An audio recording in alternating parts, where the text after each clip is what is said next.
2026 ഇനി ഏതാനും മണിക്കൂറുള്ള ഓസ്കാർ പ്രഖ്യാപിക്കാൻ. അപ്പൊ അതിനു മുമ്പ് ഓസ്കാറിനെ കുറിച്ചിട്ടും അതിലെ ബെസ്റ്റ് മൂവീസ് എനിക്ക് തോന്നിയതായിട്ടുള്ള ബെസ്റ്റ് മൂവീസും എന്റെ ഒരു മൊത്തത്തിലൊരു പ്രഡിക്ഷൻസും കാര്യങ്ങളൊക്കെ പങ്കുവയ്ക്കാണ് വന്നേക്കുന്നത്. Welcome to Jo movie world. അപ്പോൾ ഓസ്കാർ എപ്പോഴും എനിക്കൊരു വളരെ കണക്റ്റഡ് ആണ്. സിനിമേനെ പ്രേമിക്കുന്ന ആൾക്കാർക്ക് ഓസ്കാർ എന്നൊക്കെ പറയുന്നത് അതിന്റെ ഏറ്റവും പരമോന്നത പീക്ക് അവാർഡാണ്. അപ്പൊ അത് ഇനി കുറച്ച് മണിക്കൂറുകളിൽ നമുക്ക് അതിന്റെ റിസൾട്ട് അറിയാം.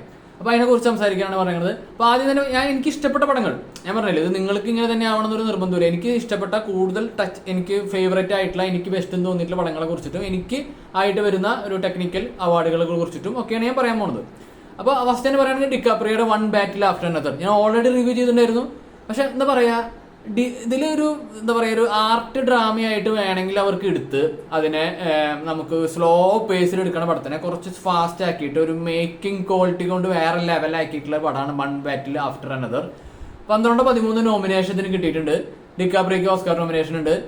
ഇതിൽ ഡിക്കാപ്രിയോ മാത്രം, ഡിക്കാപ്രിയെ കുറിച്ച് ഞാൻ പറയുന്നില്ല, അടിപൊളി, ഒന്നും ഒരു രക്ഷയില്ല. ഇതിൽ ഡിക്കാപ്രിയോ മാത്രമല്ല, ഇതിൽ സപ്പോർട്ടിംഗ് റോളായിട്ട് വന്നിട്ടുള്ള CN പെൻ എന്ന് പറഞ്ഞിട്ടുള്ള ഒരു സീനിയർ ആക്ടർ ഉണ്ട്. ജനറൽ റോളാണ് വന്നേക്കുന്നത്. എന്താ പറയുക, ഒരു യൂണീക്ക് പെർഫോമൻസ് ആണ്. കിഡു, ഒന്നും പറയാനില്ല.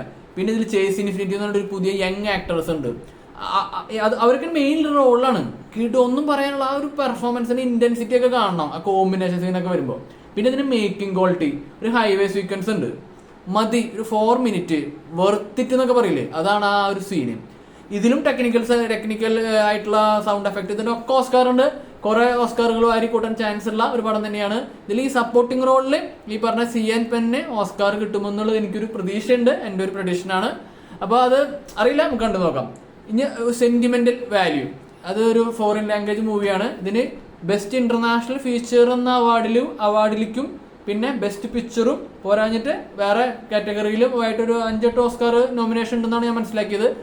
ഇതില് എന്താ പറയാ, സ്റ്റോറി ഇമോഷണലി ഹാർഡ് ഹിറ്റിംഗ് ഡ്രാമയാണ്. അതായത് ഒരു ഫാദർ കുറെ കാലമായിട്ട് ഡോക്ടേഴ്സിനായിട്ട് കണക്ഷൻ ഇല്ലാണ്ട് ഡയറക്ടർ കൂടിയാണ്. പിന്നെ കുറെ കാലം കഴിഞ്ഞ് തിരിച്ചു വരുന്നു, സിനിമ എടുക്കാൻ നോക്കുന്ന ആൾക്ക് സാമ്പത്തികമായി ഭയങ്കര പ്രശ്നങ്ങളുണ്ട്.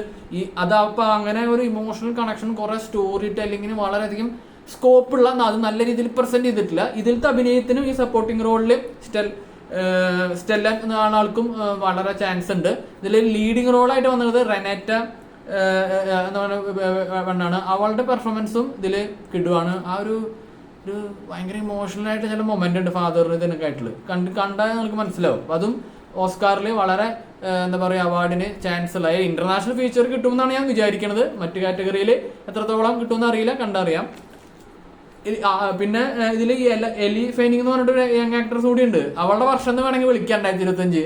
ഇപ്പൊ പ്രെഡേറ്റർ, ബാഡ്ലാൻഡ്, അങ്ങനെ വെറൈറ്റി ആയിട്ട് പടങ്ങൾ ചെയ്തിട്ട് അവൾക്കും ഇതിൽ സപ്പോർട്ടിംഗ് റോളിൽ ഓസ്കാർ നോമിനേഷൻ ഉണ്ട്. ഒരു പടത്തിൽ തന്നെ 2 പേർക്ക് ഓസ്കാർ നോമിനേഷൻ ഉണ്ടെന്നാണ് ഞാൻ മനസ്സിലാക്കിയത്.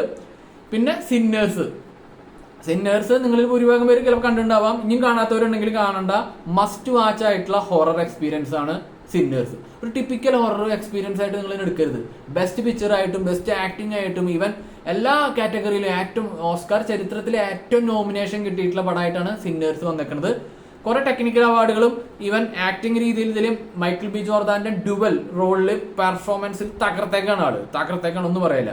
ഇതിന്റെ മ്യൂസിക്കും പിന്നെ F1 മ്യൂസിക്കും തമ്മിലായിരിക്കും ഒരു ഹെവി കോമ്പറ്റീഷൻ വരാൻ പോകുന്നത്. പ്യുവർ പൊളിറ്റിക്സിന്റെ ആയിരിക്കും അതിൽ ഓസ്കാർ കൊടുക്കുക. എനിക്കറിയില്ല, അതിൽ 2 മ്യൂസിക് അവാർഡ് ഉണ്ടെങ്കിലും ഒന്ന് സിന്നേഴ്സിനും ഒന്ന് F1 കിട്ടുമെന്നാണ് ഞാൻ വിചാരിക്കുന്നത്. ഞാനാണെങ്കിൽ അങ്ങനെ കൊടുക്കുക. F1 കുറിച്ച് ഡീറ്റെയിൽ ആയിട്ട് പിന്നെ വരാം.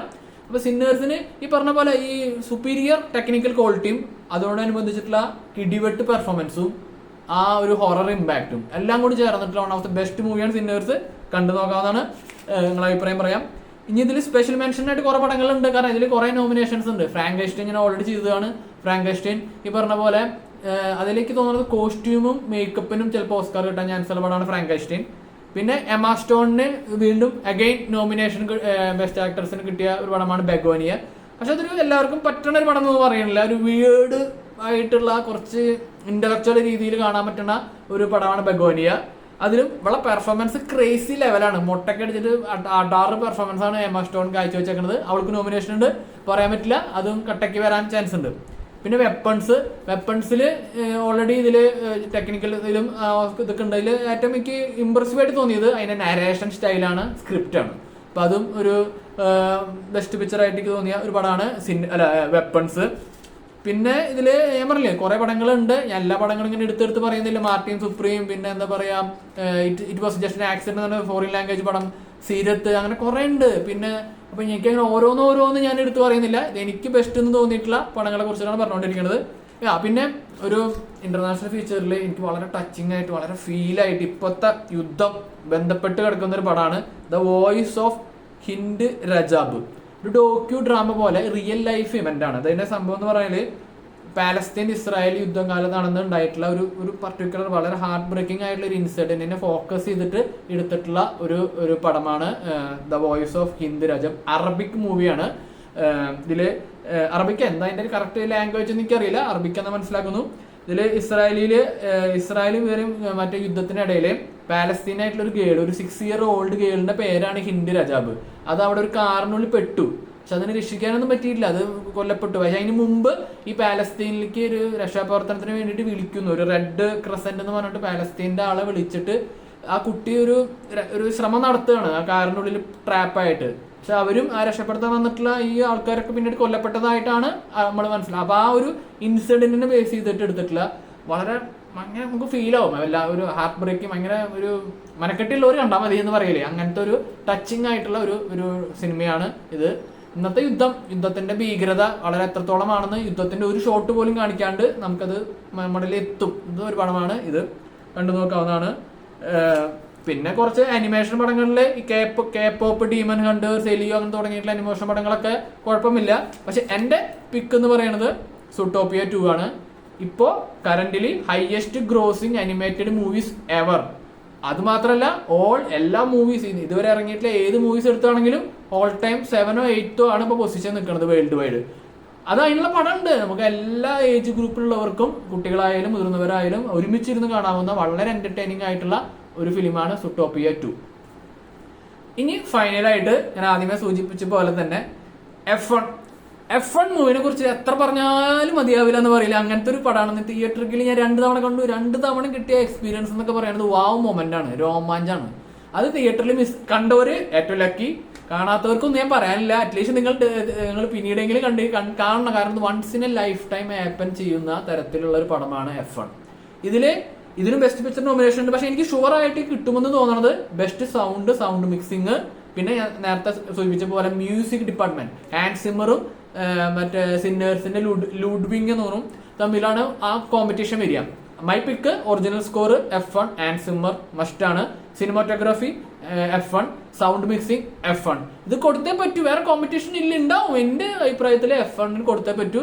F1 അമ്മാതിരി രീതിയിൽ എടുത്തിട്ടുള്ള once in a lifetime experience വന്നിട്ടുള്ള പടമാണ്. നമ്മുടെ ടോപ്പ് ഗൺ എടുത്ത ഡയറക്ടറാണ് ഇതിന് എടുത്തേക്കുന്നത്. ബ്രാഡ് പിറ്റിന്റെ വളരെ കരിസ്മാറ്റിക് ആയിട്ടുള്ള എനർജറ്റിക് ആയിട്ടുള്ള വളരെ സ്റ്റൈലിഷ് പെർഫോമൻസ് ആണ് ഉള്ളത്. അപ്പൊ ഇത് കണ്ടു നോക്കാം. അപ്പൊ ഇതൊക്കെയാണ് എന്റെ ഓസ്കാറിൽ എനിക്ക് തോന്നിയിട്ടുള്ള ബെസ്റ്റ് മൂവീസും എന്റെ ഒരു പ്രഡിഷൻ ആയിട്ട് തോന്നിയിട്ടുള്ള അവാർഡിന്റെ കാറ്റഗറിയിൽ എന്റെ ഒരു ഇതും. അപ്പൊ നിങ്ങള് ഇനി മണിക്കൂറുകളുള്ളൂ. അപ്പൊ ഓസ്കാർ നാളെ രാവിലെ ഇന്ത്യൻ ടൈം ഏർലി മോർണിംഗ് തോന്നുന്നു അതിന് പ്രഖ്യാപിക്കുക. അപ്പൊ അതറിയാം. അപ്പൊ നിങ്ങൾ അതുവരെ ഞാനും കാത്തിരിപ്പാണ്, നിങ്ങളും കാത്തിരിക്കുക. ഇതുപോലത്തെ സിനിമ വിശേഷങ്ങളും സിനിമ റിവ്യൂസും സജഷൻസും ആയിട്ട് ഞാൻ വീണ്ടും വരാം. അപ്പൊ എന്റെ ചാനൽ ഇഷ്ടപ്പെട്ടെങ്കിൽ ലൈക്ക് അടിക്കുക, കമന്റ് അടിക്കുക, സബ്സ്ക്രൈബ്, ഷെയർ ചെയ്യുക.